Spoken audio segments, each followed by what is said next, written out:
I'd like to introduce you to our third speaker. From the Waikato King Country Bay of Plenty Regional. This is the winner. It was a national finalist as a Year 12 student in this competition last year. Since then, she has spoken at conferences, RSA meetings, retirement villages, school assemblies, and spoke at the dawn service on Anzac Day at the Tauranga Moana Marae, which she considered a huge honour as a Pākehā girl. Her website, It's My Turn to Cook Tonight, teaches kids how to cook. Her children's cookbook, Who's Cooking Tonight, published by Penguin in 2010, is a finalist in the New Zealand Post Children's Book Awards. From Bethlehem College Tauranga, Claire Gourley.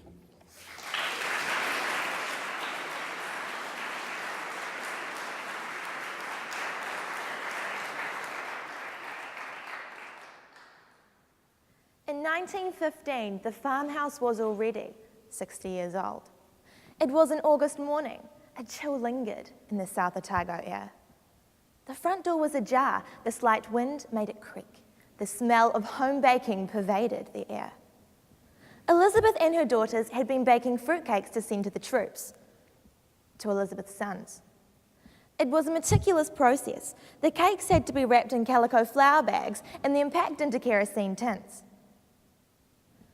While securing a fruitcake parcel with twine, out of the corner of her eye, Elizabeth noticed someone walk up the steps to her front door. She turned around to see a tall man, broad in shoulders, silhouetted in her doorway. A wave of panic surged over her. In a trance, she left the girls in the kitchen, shut the door behind her, and made her way along the hallway. Whilst it was only a few meters, it seemed like the longest walk of her life. In his hands, he clutched a telegram. Her heart stopped. Her sons' faces flashed before her eyes. Her head spun in pain. Waves of dread flooded into her consciousness. Which one? She thought. Which son? With shaking hands, she struggled to unfold the telegram. We regret to inform you that Clarence J. Hall, number 9 of the 827, was killed in action 21st August 1915. Death was instantaneous and without any suffering. It was impossible to get his remains away, so he lies in the soldier's grave where he fell.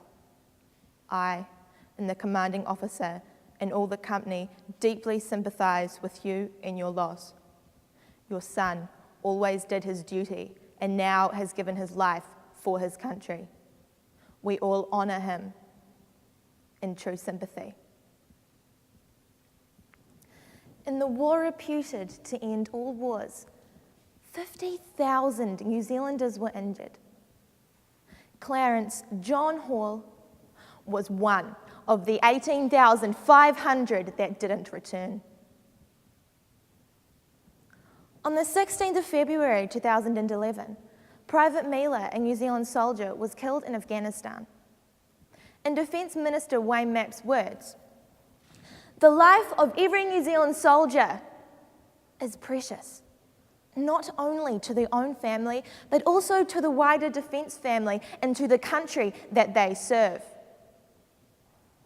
A full military service to honour Private Miller was planned for the 23rd of February, the day following the Christchurch earthquake disaster. The Miller family chose to honour their son's death by cancelling his funeral so the armed forces could focus on helping the people of Christchurch. A selfless act. So as a nation, we lost that opportunity to honour Private Miller. I want to honour him now. Gallipoli, Afghanistan, Vietnam, Germany, wherever our nation's sons and daughters have served, been injured and fallen. From all points of our national compass, from all walks of life, our everyday heroes. Some have experienced unspeakable and horrific hardships and pain. In Opotiki, at the cenotaph on Elliott Street, A dawn service is held each Anzac Day. Every Friday night at the Mount Maunganui RSA, all stand and face a wall of remembrance for a minute's silence. Small children in Greymouth and old men in Kaitaia buy poppies. In Gore, children in Year 5 are doing a project on World War II.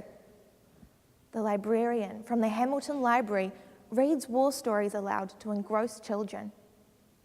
In Te Kaha, a grandmother makes Anzac biscuits with her grandchildren and explains their significance. New Zealanders stand on the cliffs in Gallipoli, remembering our sacrifices. In our nation's capital, a couple pause at the tomb of the unknown soldier. It doesn't matter how, when, or where we honour them. It matters hugely that we do. In honouring them with just one pause, we can make a connection. In that one pause, we can remember that some New Zealanders experienced their darkest moment. In honouring them, we can remember their unspoken truths, our national character. They remind us of who we are and who we are proud to be.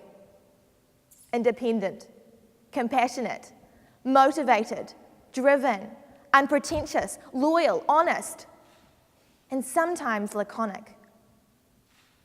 They serve our country to protect the freedom that sometimes we take for granted. They are who we are. We are of them. They are the essence of what it is to be a Kiwi. They determined our past and they help to determine our future. The greatest way we can honour them is to remember them in our hearts. The greatest honour we can bestow our nation's lost and returned sons and daughters is to never forget their sacrifice. Never to forget. A cenotaph is an empty tomb. It's a grave where the body lies elsewhere. There are 796 cenotaphs or memorial gates in New Zealand. C.J. Hall is etched on the Balclutha cenotaph. His is the 22nd name in the first column of the 65 that died from Balclutha in World War I. I ran my fingers over the 17-year-old's initials carved into the cold stone. Clarence John Hall was my great-great-uncle. I will always honour him. E honore rātou katoa. We need to honour them all. Thank you.